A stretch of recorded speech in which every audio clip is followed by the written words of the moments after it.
evening, everyone. Welcome to our Census Roundtable, Equity and Impact Through Parent-Led Strategies. My name is Melvette Hill, and I am the State Director of the Parent Leadership Training Institute, also known as PLTI. I also am a strategist working with local and state governments on parent leadership and family economic mobility. As many of you out there know, parent voice is imperative in every policy decision, and parents are leading the way in the important policy work of raising awareness and conducting outreach for the 2020 census. In this discussion today, parent leaders will show us how they are making an impact in their communities as they educate, encourage, and provide opportunities for families to respond to the 2020 census. All of our parent leader panelists today are graduates of the Parent Leadership Training Institute. And for those of you who are not familiar with the Parent Leadership Training Institute, it's a family civics initiative that was created in 1992. Yes, almost 30 years ago, through our Commission on Children here in Connecticut.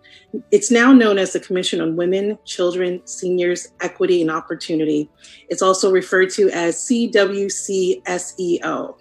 And it does really important work looking at the inequities and the challenges of people in different people groups who are usually underrepresented.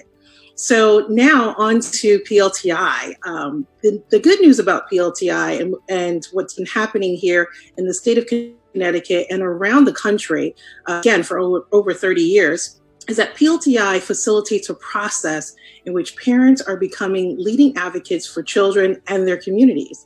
PLTI gives parents who wish to improve the lifelong health, safety, and learning of children the civic tools and a safe space to learn how to become practice change agents or catalysts. They also explore equity, diversity, themselves, and community.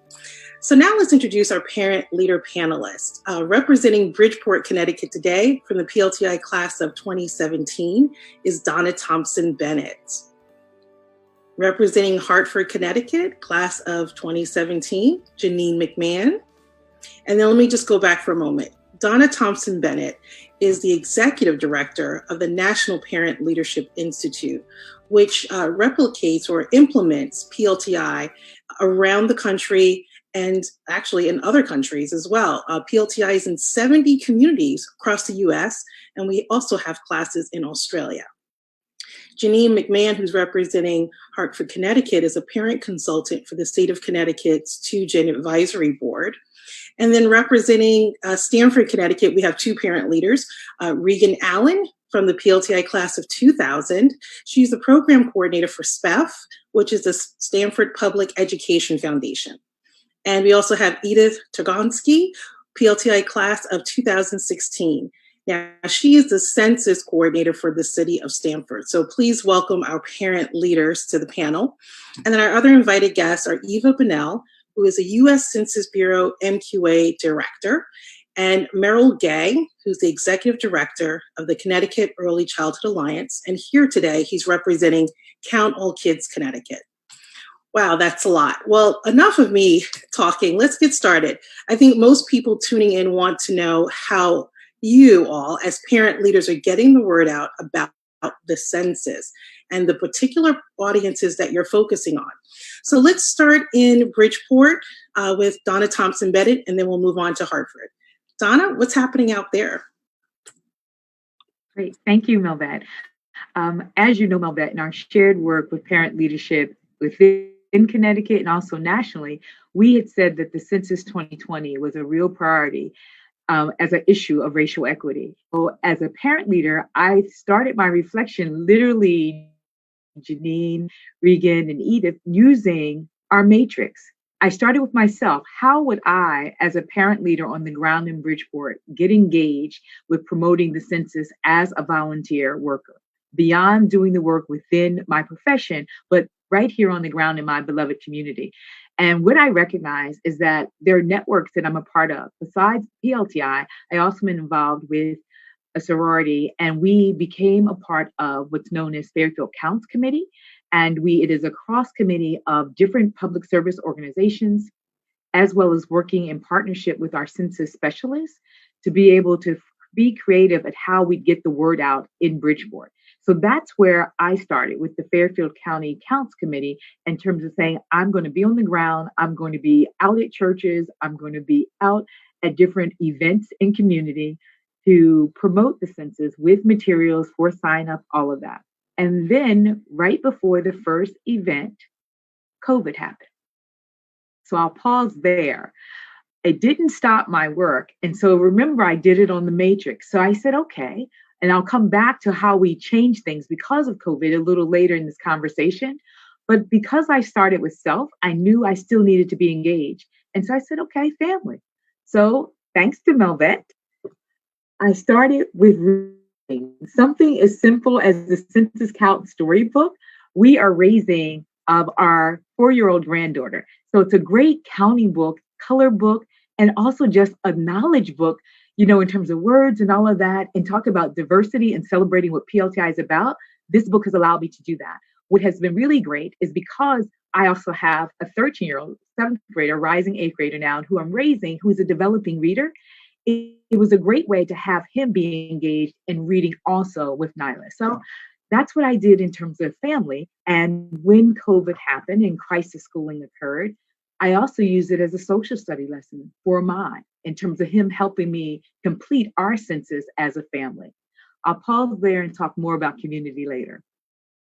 Oh, and I kept social media going. So I realized since we couldn't get out to people, I started with social media and sharing as many posts as I could about the importance of doing it. I also did the text, you know, here you can do it by text a friend, let them know to complete the census. So any and every time I had an opportunity, either talking to someone or texting or Facebooking, tweeting, whatever I could do to get the word out, and also encourage my church to do the same. That's a lot, Lana. Thank you so much for sharing. I know there's so much going on too, and we're going to get into that later in the conversation. But I would advise all of our viewers to really get a pen and paper, because you're going to get a lot of good tips, a lot of strategies on what you can personally do to get the word out about the census, and also inspire and encourage other families to respond to the census, right? Because we can talk about the census every single day, but if people aren't responding to it, then that's a problem. And we understand first that there are two major things that we're looking at when we're responding to the census, right?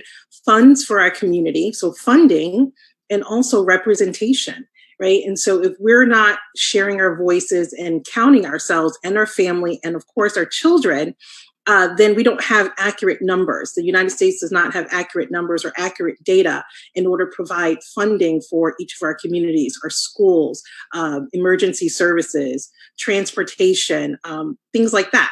So it's really, really important. So if you haven't already out there, go grab a pen and pencil so you can get these tips so you can take some action too. So next, we're going to hear from Janine from Hartford, Connecticut. Hi, good afternoon, everyone. I'm Janine, as Melvette introduced me before.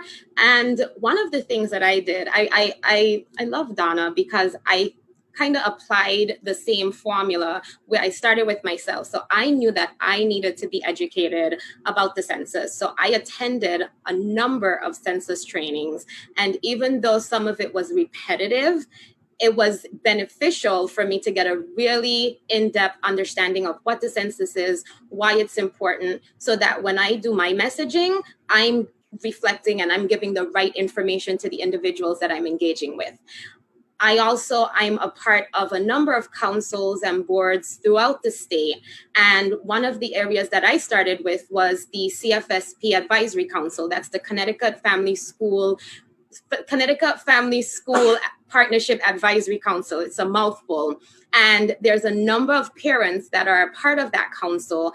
And having our council meetings, it was a constant reminder to get them to complete their census, and also to get the families and people that they engage with to complete their census as well.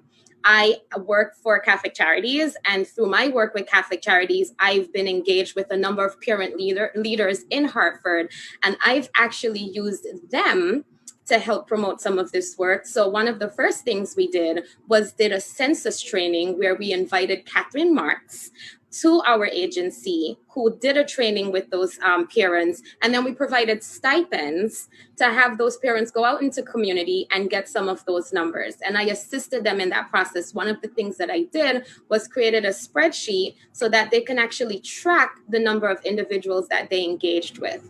And that was pretty successful. And we could talk about that later in our conversation. And then I worked on family and friends, just as Donna did. So my family and I filled out the census together. My son, he's actually 17, a recent high school graduate.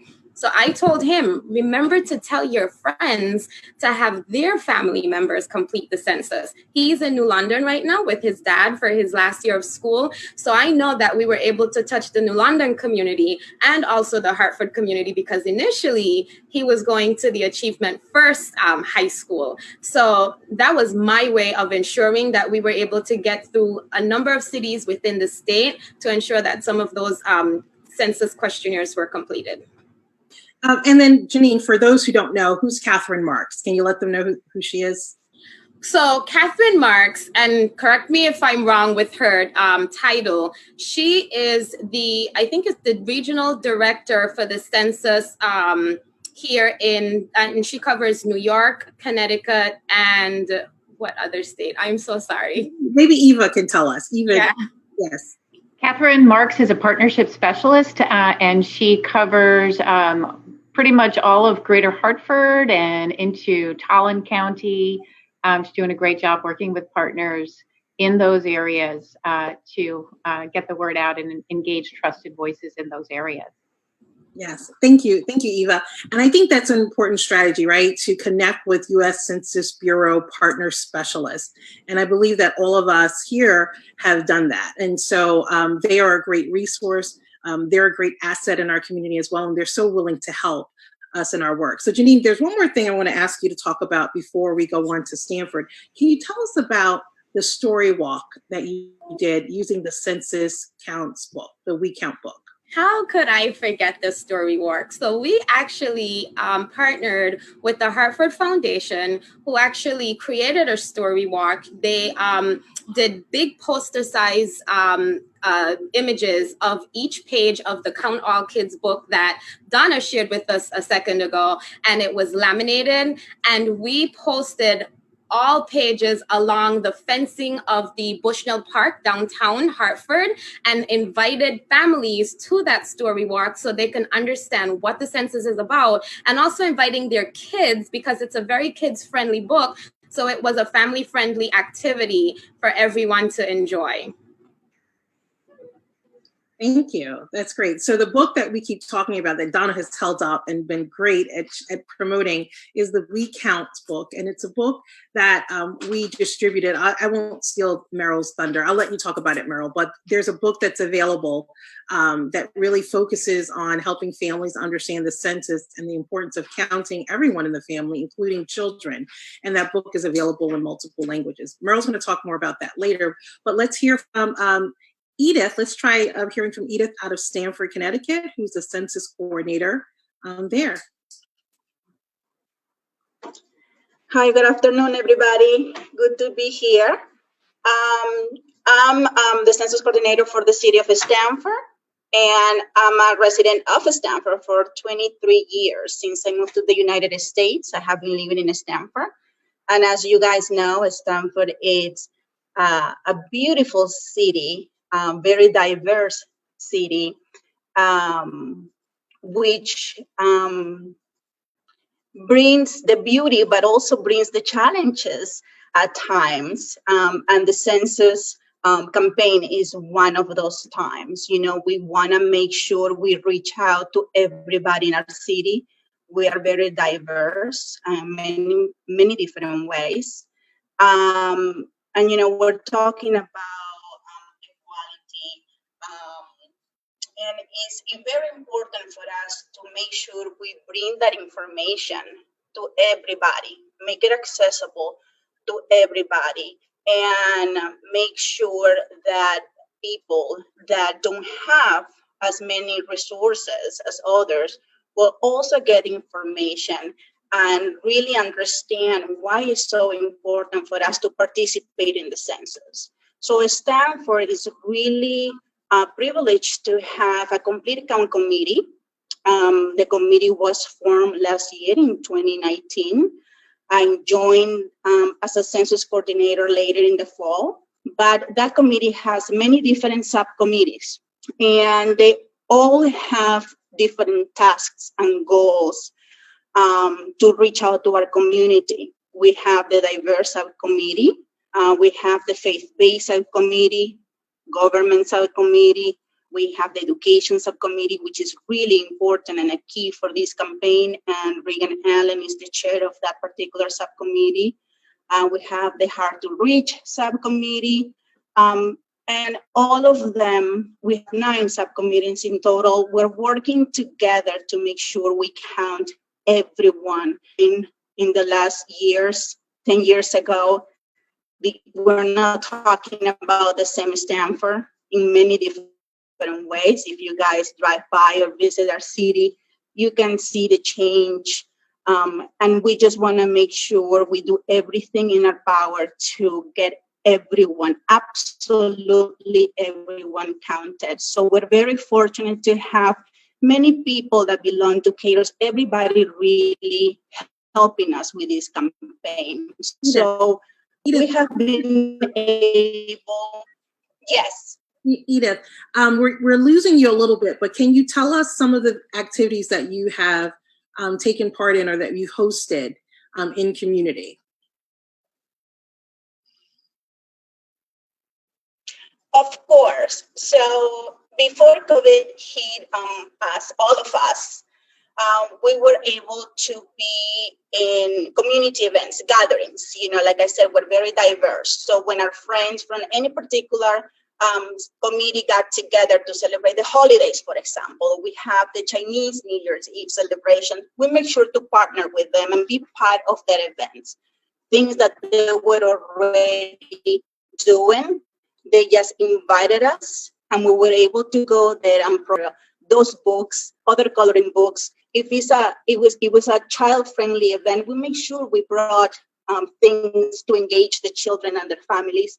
And then we have Ferguson Library has been a big part of this campaign, supporting training for people, because we wanted to have these response centers available. But then COVID got to all of us. So obviously the strategy changed. We have been engaging with the community mostly through social media, but at the same time, we are very strong and together. We are a community that would always seem to raise above these issues. So there is a lot of organizations and groups that put services and programs together to help. So one of the programs is the Grab and Go Meal service that has been provided by schools and also organizations that serve the low self-respond population. So we have been able to work with them and be there providing information.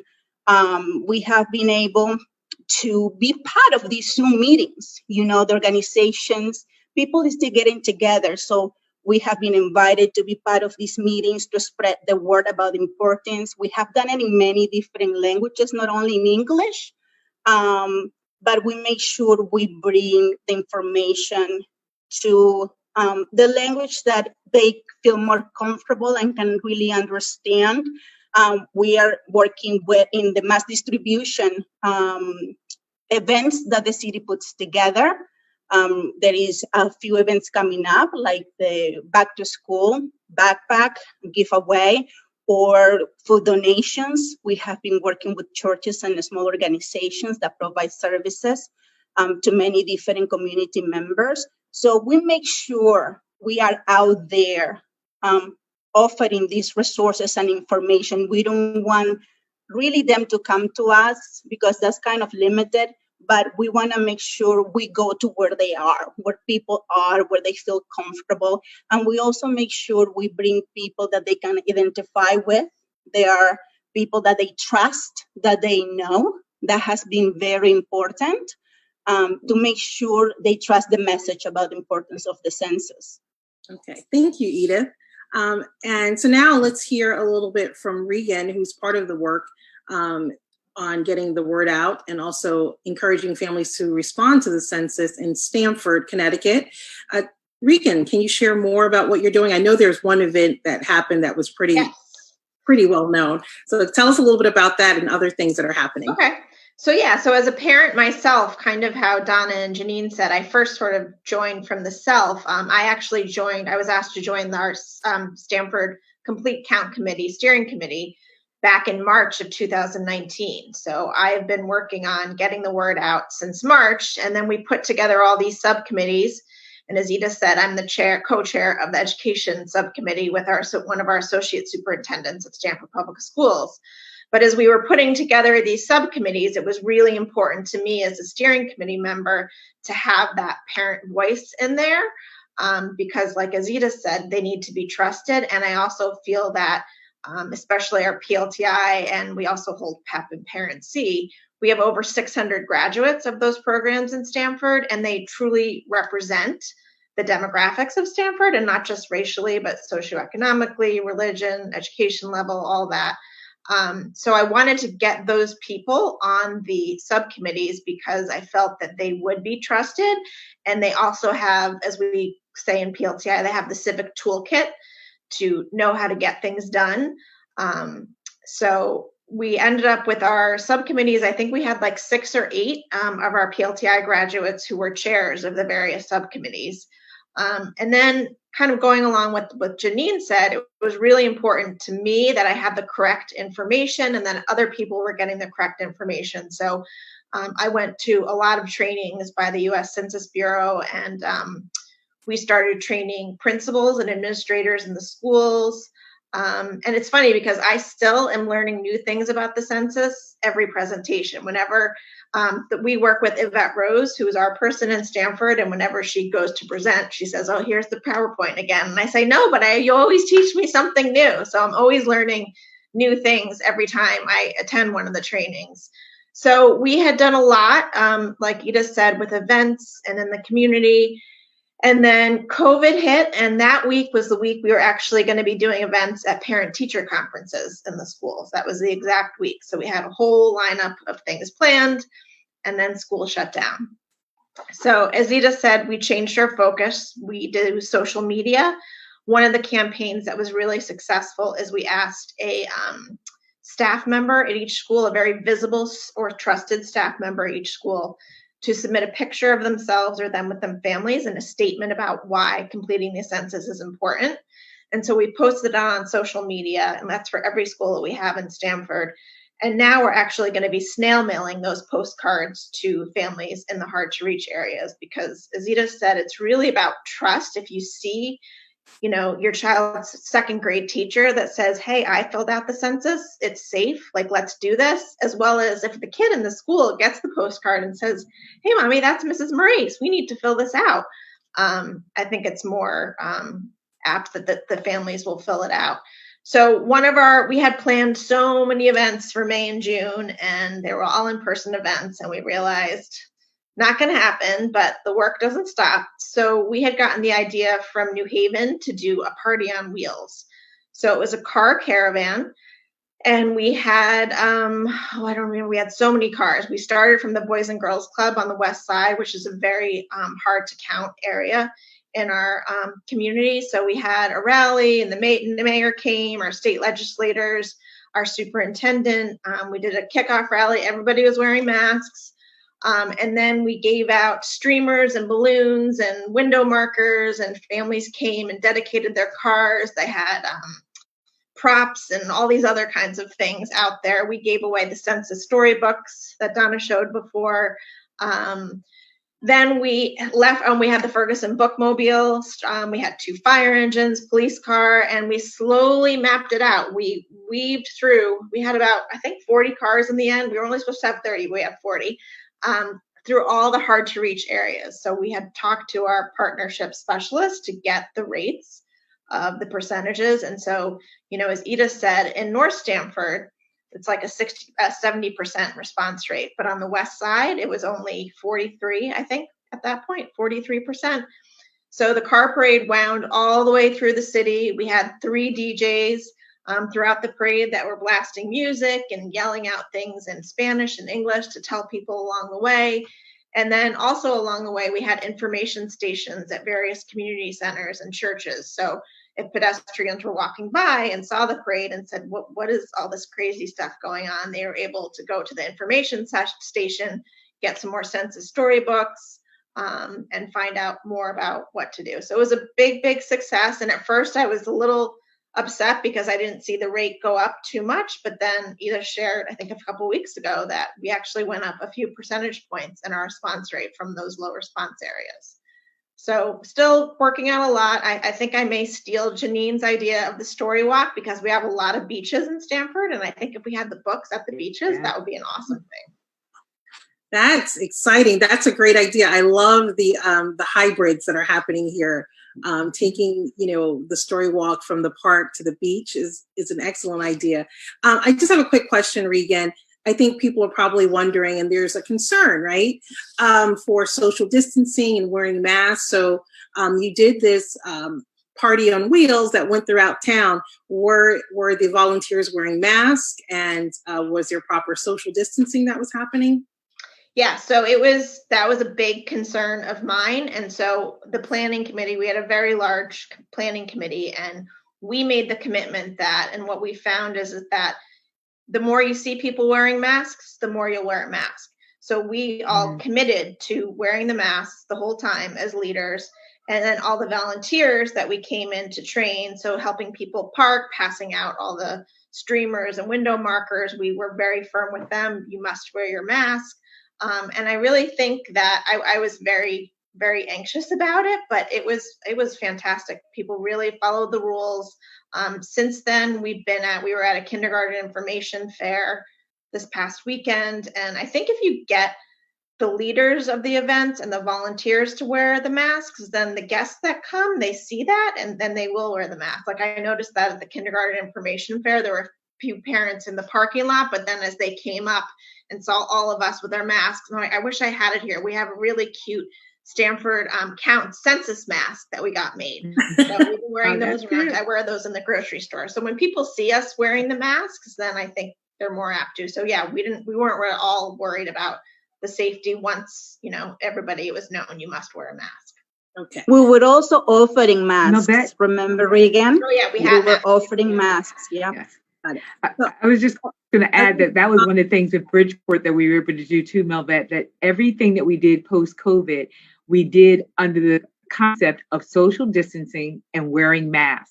And so we had, because you had COVID-19 happening, and then you had the second pandemic of institutional racism that was really highlighted again with the unfortunate death of Ahmaud Arbery, Breonna Taylor, and George Floyd. And so there was the first Black Lives Matter rally of social distancing. We set up a census table and a voter registration table. So not only was it a time to promote the issue of Black Lives Matter, but in terms of the actual looking at the justice system, but to say that in democracy and civics, there are ways that we can begin to change this. The census is one of those. And of course, voting is another. We also did it with a youth march. So you talked the beach. They ended at the beach, and guess what they were giving out at the beach? The book, Merle. And we had it in Spanish and in English. When we recognize also that in the community where our church is, though we couldn't do anything internally, we happen to be a COVID-19 testing site. And we also in the hollow section, one of the low track sections, and it's a community that has a lot of Spanish speaking populations. And so we made sure to have not only the book in English, but in Spanish to be able to give out as people are coming through. If they're just walking near the church, they get the book. Because we want to make sure that that was a healthy way to create not only literacy and reading and fun, but to also say, if you read the book, you recognize that you don't have to be a citizen. You don't have to have all these barriers that people might think. No, there's no, question that you need to worry about. You can do it in everybody in your house, no matter whether it's a multifamily household, 2 people, three people, one person, that everyone counts. Donna's breaking So up. we got really creative, but in getting creative, we definitely made Melvin, I stopped. Can you?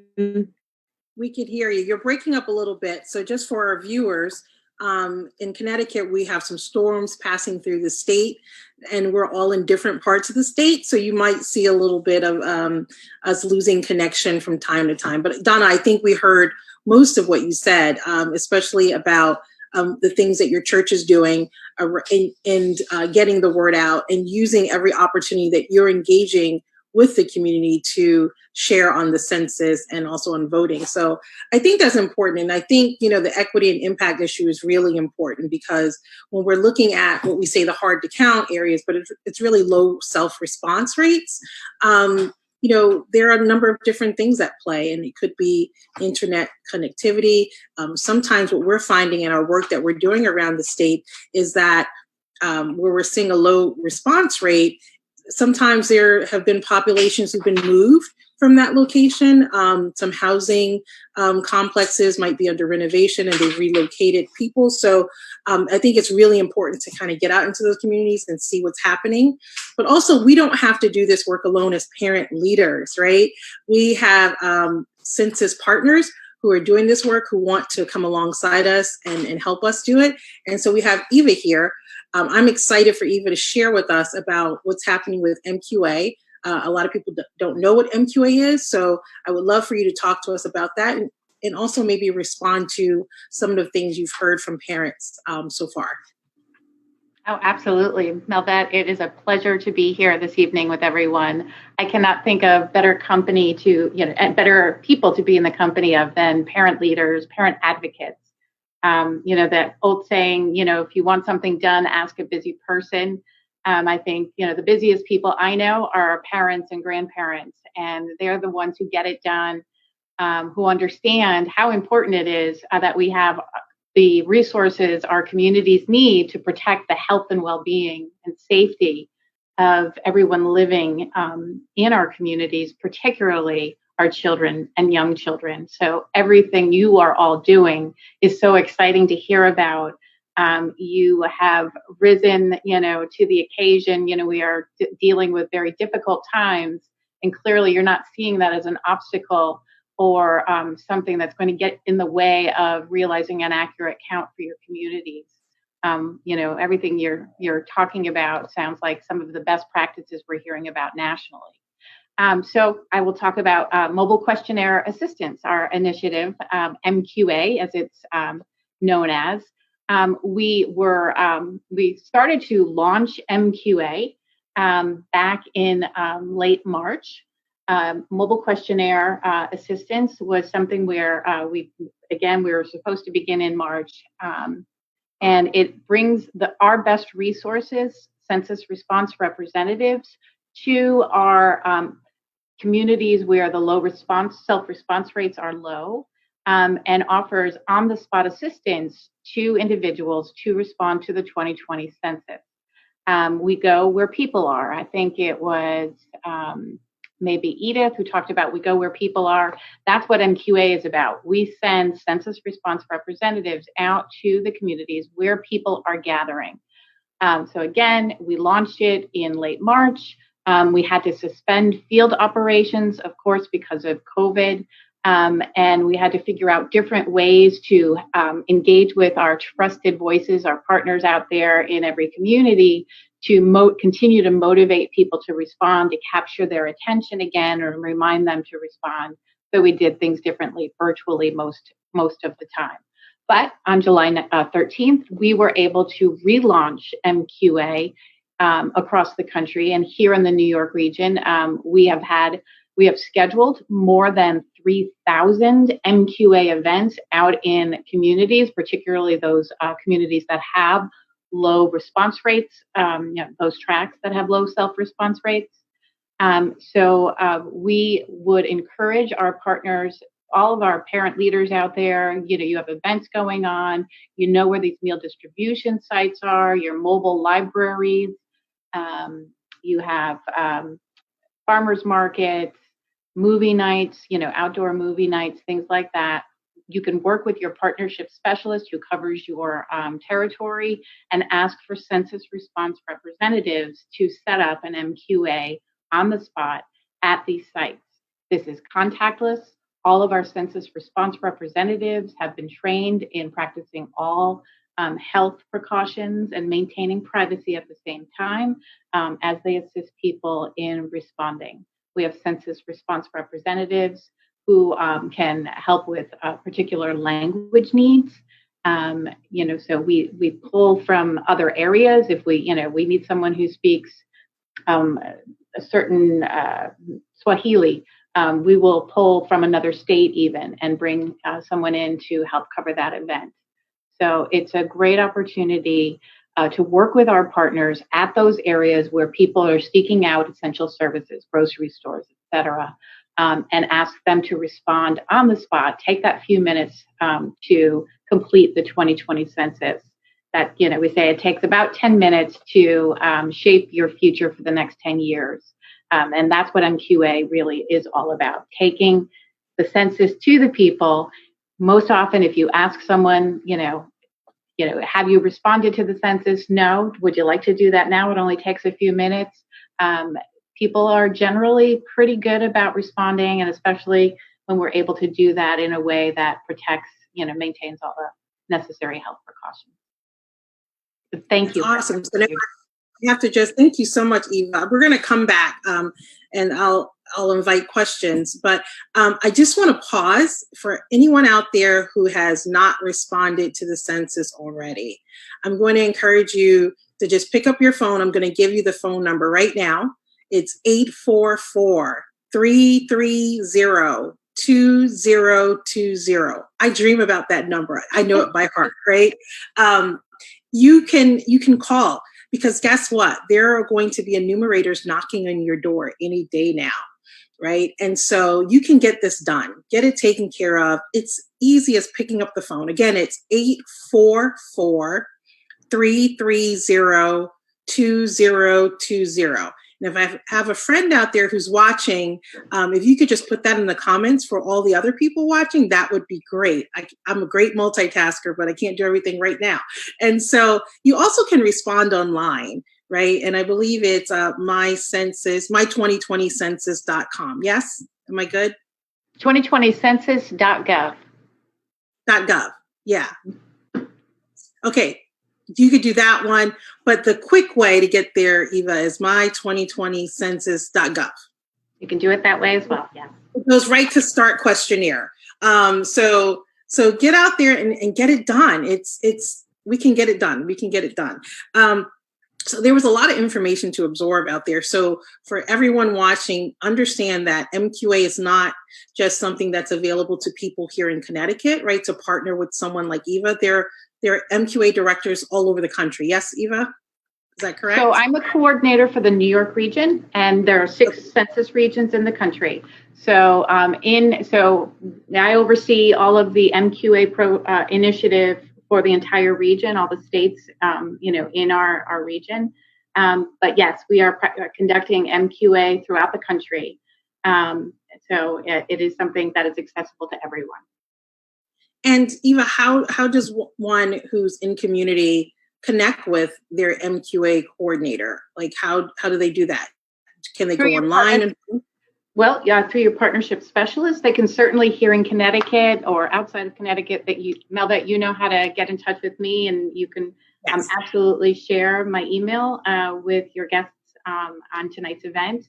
But I think the best approach is to work through the complete count committees, who can then get in touch with the partnership specialist who covers their area, and they can help to schedule an MQA at any of the events you have going on where people are going to be gathering. Okay, great. Thank you. No, but I just wanted to share with Eva that Marjorie Bernard here in Bridgeport has already set up. We were at the farmers market together last week. They were trying to do it today. I don't know if the rain drove them away. And she's also setting up now that you have the MQA back in effect to be at a COVID-19 testing, so that they will be on the ground there to complete the actual census with people. So it's happening. I just wanted you to know here in Fairfield County in Yes. Bridgeport. Yes. That's awesome. And Hollow, looking to do it on the south end, our low track. Okay, thank you, Donna. And so now Merrill Gay has been waiting so patiently to share with everyone about Count All Kids Connecticut. And also, maybe if you'll take a couple of minutes to talk about how the census affects an industry that is actually struggling right now, the childcare industry, and what's happening around that, and why, again, all families should count their kids, and why we should be paying attention to how the census provides funding to childcare assistance. Merrill, you're up. You just have to unmute yourself. There we go.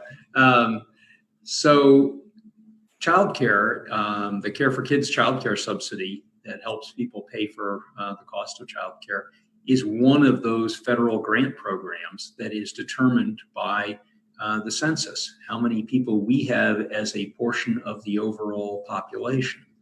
So when we undercount and other places get a full count, we'll get less resources from the federal government. Right now, we're particularly concerned about the undercount of children because in the 2010 census, it's estimated that 1 out of 10 children under age 6 was not counted. Young children are the group of people who are most likely to be missed in the census. And the really weird thing is that it's not missed because nobody in their household filled out the census form. It's usually somebody filled out the census but left them off. And so a big part of what we've been trying to do with those We Count books and through social media is to make everyone understand that it's really, really important to count little kids because we only do a census every 10 years. You think about it, if you've got a 4-year-old and you don't count that 4-year-old in the census, that child will be in middle school, will be finishing middle school by the time that we have another chance to count them and get all of the resources that go with the census. It's something like $2,900 per person who's missed per year that we lose out by not counting everybody. So, we were working to mobilize the early childhood community as trusted messengers to parents to help get the word out about the census. And then, of course, what happened? COVID happened. People have talked about those books. We'd gotten a small shipment of them, and we're waiting with bated breath for the big shipment. And they arrived the day after we all evacuated the office and ended up at the diaper bank warehouse down in North Haven. And they have been great partners helping us get those books out through their diaper bank contacts. And we are now to the point where we have just 5,000 books left. They're all in English. The folks who have been reaching out to the hard to count committees or communities have done a really good job getting those books in Spanish and Arabic and French Creole and all the other languages out. So we still have some in English. But for anybody who wants to read this book, you can actually do it online. If you go to WeCountKids.org and pick Read the Book, you can actually read it online, and they have all the different languages there. It's easy to share. And I think one of the things that parent leaders can do is to really reach out to your following, to the people, all of your contacts. And the easiest way to tell people about the census is with a text message. And if somebody hasn't done the census, text them that phone number, because they can just click it right there on their phone and make the phone call and get it done. So this has been a challenging time to try and do a census. I'm sure Ava will agree with me on that. Upend all those plans. But with the help of parent leaders, we can do this in a different way and really reach out to communities on a very grassroots way to make sure that folks do the census. Thank you, Meryl. And then, so there's two things I want to revisit. I want to quickly go back to Janine, and because I know that Janine has been doing some work in the Hartford area, and also, we'll be doing some work with Meryl and his team at Count All Kids, Connecticut. I'm on that team too. Tell us a little bit about this idea, Janine, of hosting a census party online for kids. Can you just give us like 2 minutes of that? I'll be really quick. Yeah. COVID hit, like everyone said, and we had to figure out how we can still reach the families. We had to figure out a plan to pivot. And so I realized that online, DJ Nice had hosted this online party with all these wonderful people, and it was so fun. And I thought to myself, why can't we do that with our families here in Connecticut? So I have really great connections with some really cool DJ friends in New York who were willing to do that census party for us. So we got the DJ involved. We got parent leaders involved in the planning of it. They came up with really great ideas to read the census book online, as Meryl suggested. But one of the other things they thought of was, why won't we have the kids assist us in reading that book? So the intention was to share the screen, have that book up, and allow the children to volunteer to read pages of that book and engage the family on a whole. And one of the other things they thought about was doing an at-home scavenger hunt. So they came up with a bunch of different items that they were going to count. And they had to, whoever came up with the most items within a certain time frame would have won a prize. And so we had some funding to offer gift cards as prizes, some craft products and stuff that families could use together in the home, because we wanted to make it very 2-gen focused and find things that the whole family could engage in at the same time. And the last activity was to complete the census and type done or completed in the chat box. And the first 5 people to do that were going to receive a prize as well. So it was really fun. Yeah, so it was really fun planning it. And it's something, unfortunately, it didn't come off yet. However, we're still making plans to get that done in the near future. Awesome. Yeah, it's a great idea. And I think people at all ages can engage in that, right? You can have something for kids. Adults like to dance too. I've seen some seniors hosting dance parties online. So I think it's really a great idea. And again, I hope people out there are writing these ideas down. You can come back and watch the replay and get it, but write it down as you hear it. Great ideas. And Regan, so I hear that you have something to show us, something that you were able to grab real quick. Yes, so I got my daughter from my car. This is the census mask that, let's see if we can get the thing in the other side. You can't see the logo. There we go. There we go. This is the census mask that all of our complete count committee sub-chairs have. And we wear it everywhere. And so kind of the point is that, like, I've been at the grocery store and somebody's kind of looked at me and said, what is that? And I say, oh, it's the census. And if they don't know what the census is, I explain it to them. So originally, before all this was going to happen, we were going to get buttons for all of our complete count committees, and COVID, so now masks.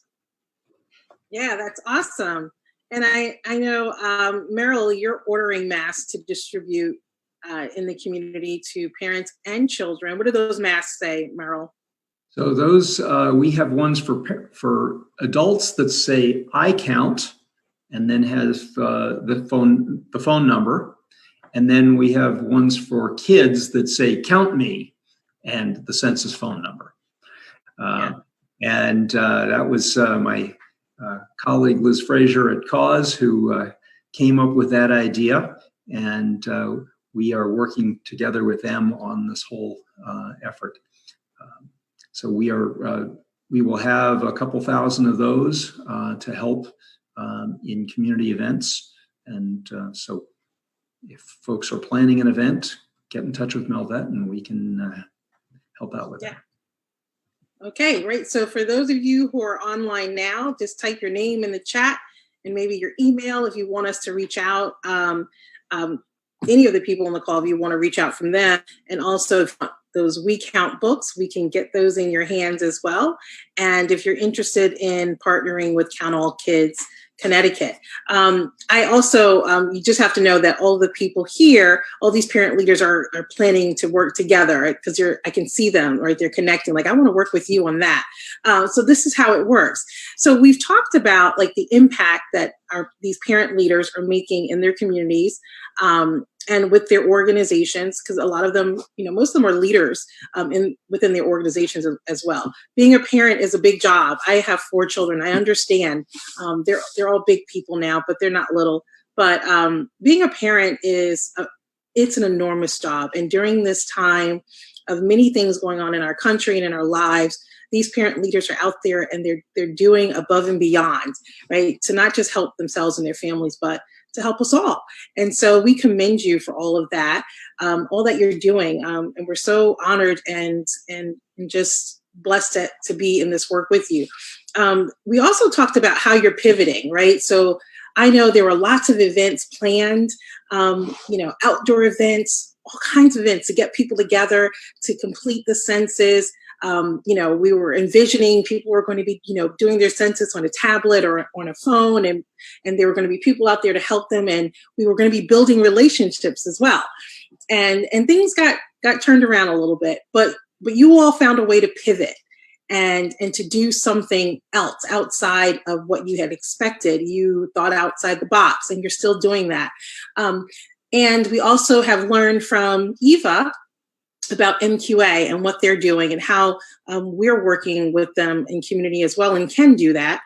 But I think the final thing that maybe we should address and talk about is what kind of support do all of you need? Who do we need additional support from in community and in the state? And I'll just give you a moment to think about different leaders that you might want to ask for support, or organizations. Who do we need additional support from? We know that the Lieutenant Governor is spearheading Connecticut Counts, and she has been very supportive in her working with the Complete Count committees. And so, hello, Lieutenant Governor, we want to thank you for all that you're doing and leading the charge. It was her hope and desire to ensure that every city and town in Connecticut had a complete count committee. And that was a lot of hard work. In most cities and towns, I believe in Connecticut, we do have a complete count committee, and some of them are very active.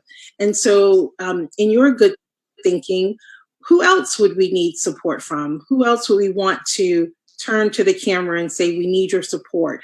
Please continue to help us. Yes, Regan. So I would say, our state legislators for Stamford have been amazing. They've offered to help with a lot of different things. They've come to events.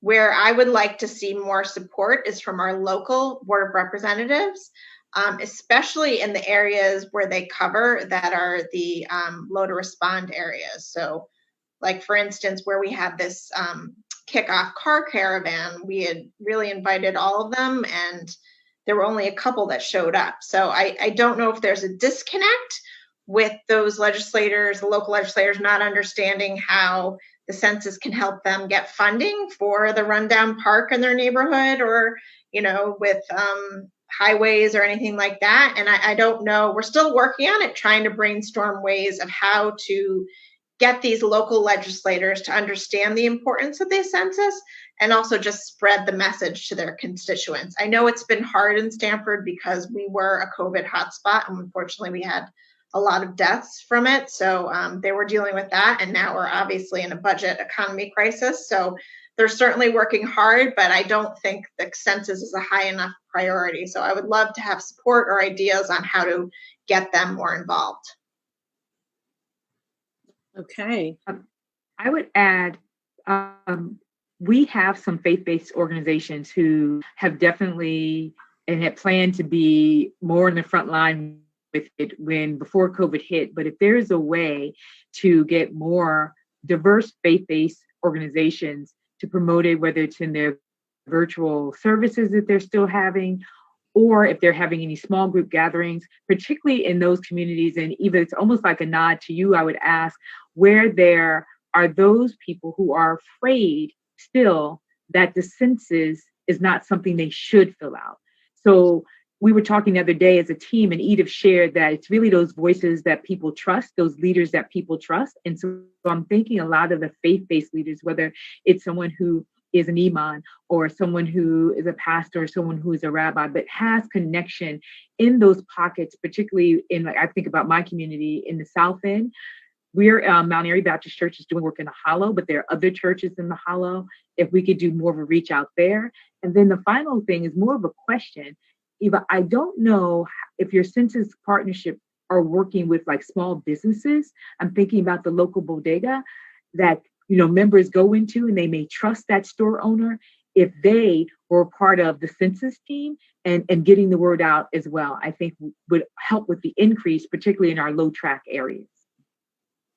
Donna, absolutely. That is a great idea, and I think it's one that is extremely effective. It resonates with individuals who, you're talking about the most trusted voice that resonates with an individual who may be fearful of being counted and what it means to be counted in a decennial census here in the United States. So yes, we are working with owners of different, the bodega owners, the, smaller grocery stores, the smaller business owners, restaurants. I was at a restaurant a few weeks ago, socially distancing, was all outside with my husband for the first time.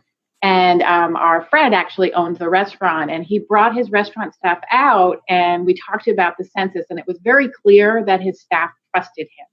And he was sharing about how important it was, and that their children are educated in the schools, and the schools receive, the appropriate level of funding going forward for the next 10 years. And they were so excited about this, and they trusted, their boss. And they, they said, yes, we're gonna complete this census. And, they trusted what he was telling with them, that it was safe, and that, that their data was protected.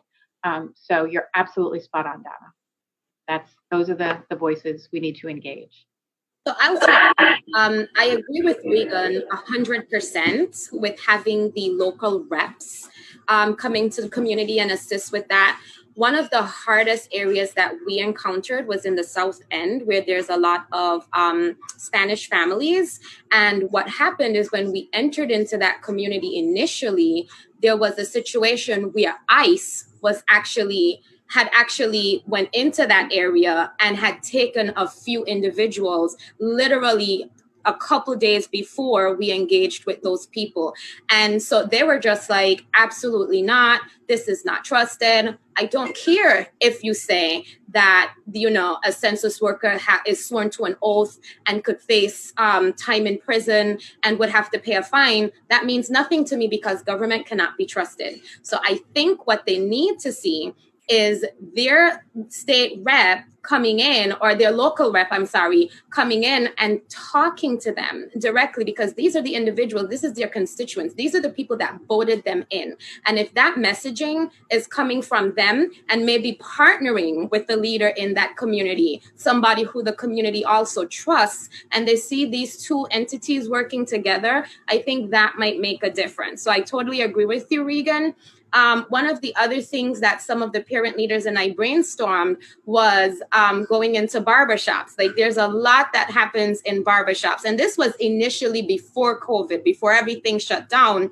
And as things now start opening back up and they're having all these different discussions about things that are happening, I think going into areas where people congregate and discuss issues on a regular basis, a lot of things are discussed in barbershops. When I used to take my son, some of the topics that they would be discussing was actually surprising. So I think maybe educating some of the barbers, asking for permission to have posters displayed within the barbershops with messaging about the safety and about the importance would probably be effective as well.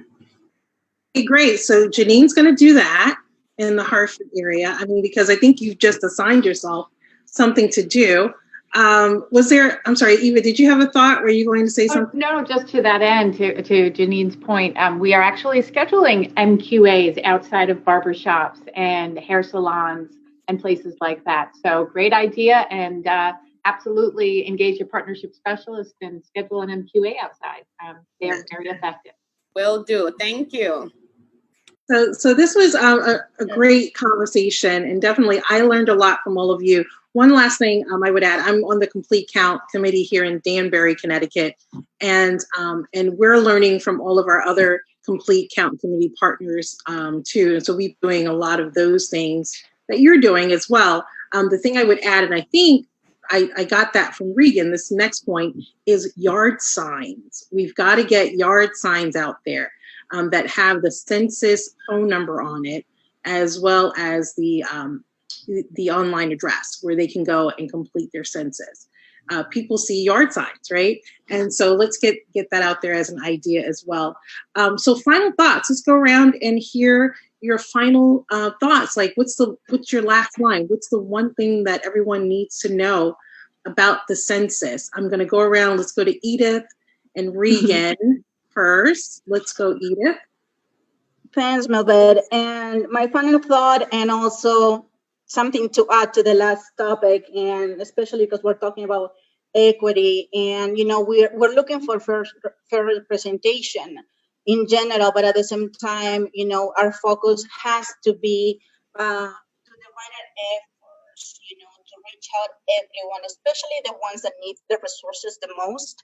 So yes, we want to count everyone, but our focus on Stanford really is the hard to reach communities. And we talked about the representative and the elected officials. And yes, they are a key component for that. But most important, the way I see it as a coordinator and working with all these subcommittees, is those trusted voices. And many times those trusted voices don't come from really the government, but comes from the community itself.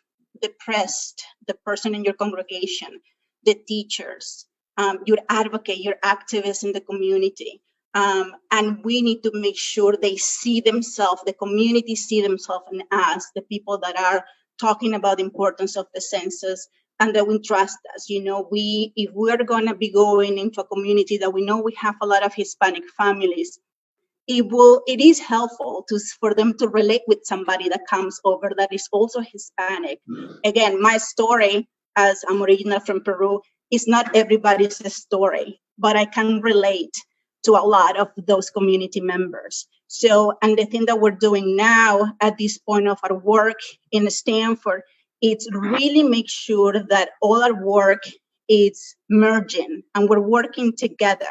So if we have the faith-based subcommittee talking to their members in the church and congregations, we want to make sure also that the education subcommittee is sharing that message in the schools. So the families will hear the same message from their priest, from their principal in the school, from organizations that they're going right now to get help from, picking up their meals or giving those COVID testing. So if everybody is telling them the same thing, sharing the same message, we think it's more effective, and there is more chances that they will have be confident that this is safe, that is easy, and more important, that this is important for all of us. A lot of times those communities cannot vote.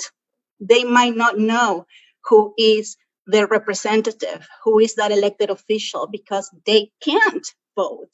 But one of the messages that we're trying to spread here in Stanford is that this might be the only chance you have to let your voice be heard and for you to be counted, because everybody matters, right? Yeah. So the census is that. So that's something that we're working on here, making sure that people know that we all matter and that we all count on the census 2020.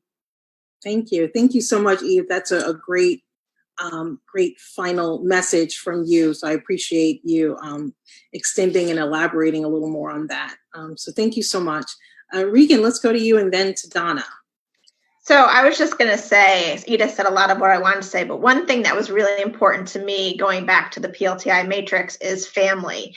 And it was really important to me and my family. I have 4 kids, so that I was a model for them, that this was something as a citizen and a supporter of our community that I wanted to do to volunteer my time. And so we talk about the census at the kitchen table. So I really think it's, important for families, leaders, to parents to share what the census is, because I do think kids will talk about it. And, my whole family got involved. My husband was one at, 6 a.m. bringing the promo bags to the grab and go sites. My 22-year-old and 19-year-old were driving around the city, putting up the lawn signs. My 13-year-old was the one decorating the cars at the car parade. So, they all got involved. And my hope is that then when we come around to 2030, they're going to be the leaders leading this charge. And I really hope that, this continues and starts them on a way. This is what you do. This is what you do to be a part of your community. It's important. And community begins in neighborhoods. So one of the things I did at the beginning of COVID was, again, with the storybook, in Ziploc bags, I put them together with gloves, went and delivered, drop off in my mask, along with my children, to all of my neighbors on my block, to be able to share and promote it that way. So maybe you're not a part of a formal committee, but begin in your neighborhood. Even if you don't have the storybook, begin to tell your neighbors that this is a great opportunity to bring resources to your community.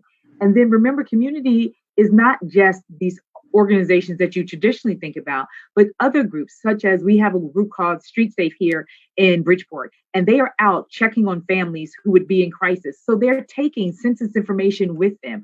Think about your unusual partners as well as your usual partners to get the word out. Thank you, Donna. And let's hear from Merrill and then Janine. It's just really inspiring to hear all of the stories from parent leaders around the state on the work that they're doing. I think for any parent watching, these folks are inspirational, and you can do the same thing. Reaching out to your own network about the census, talking with your kids about it, making sure that everybody you know has filled out the census.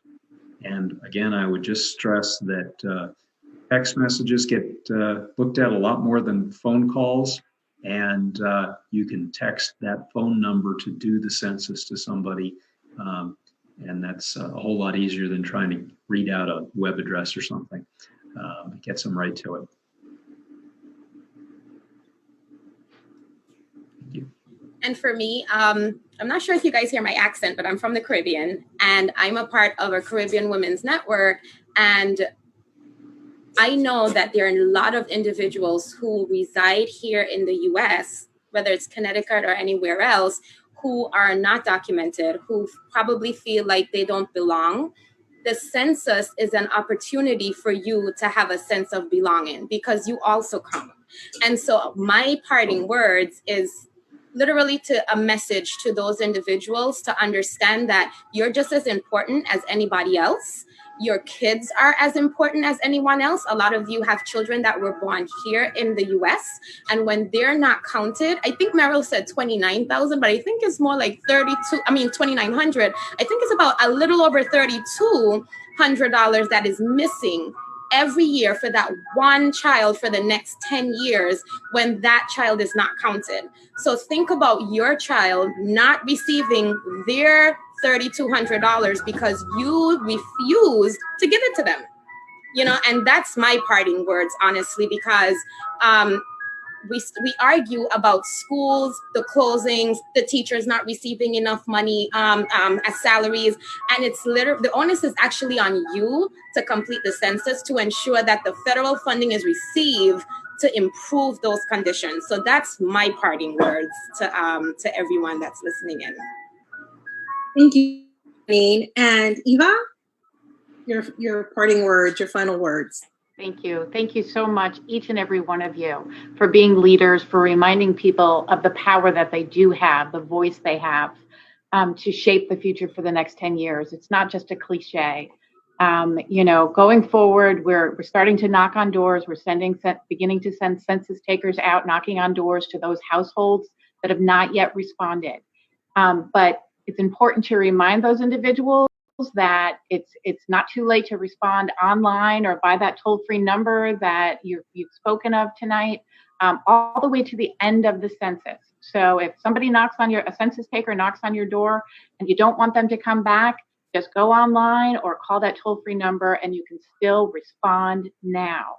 I'm going to remove my official census employee hat for just one moment, just to say, again, parents, grandparents, you are the leaders, and what you're doing right now for this 2020 census is so important. I think as Melvet knows, about 11 years ago, our family, we lost my oldest daughter. She was born with multiple disabilities and medical issues. And, I share this story every once in a while with groups that I know will understand. But I remember during her life fighting for everything she needed to keep her alive. And I remember saying at hearings, me testifying before legislative committees, that I was being robbed of time because I had to fight with her, because I had to fight for everything that she needed. And I needed that time to create memories. What you're doing, all the work you're doing to remind people to respond to the census so that for the next 10 years, our communities have those resources, you will lessen the degree that parents out there will have to go to battle on. You'll lessen those battles for them going forward. We all know what it's like to pull things together for our kids, and there's nothing we wouldn't do for our kids. Count them and be counted. So thank you all for allowing me to be with you tonight. And thank you for your powerful remarks. We're all giving you hearts, Eva. Thank you for sharing your personal story. And thank you to all of our panelists today for bringing your assets into this space, for sharing your expertise, and for sharing the impact that you're making to make all of our lives better and getting the word out about the census, encouraging and educating families, and hoping that they will respond. So kudos to all of you and your work that you're doing. I'm glad that we'll all stay connected in our PLTI work as well as the census work. And for all of you out there, remember that the census is safe, it's easy, and it's important. So thank you, and we're signing off now. Be well, respond to the census. Thank you, Melvet. Take care, everyone. Thank you. And we're going to wait.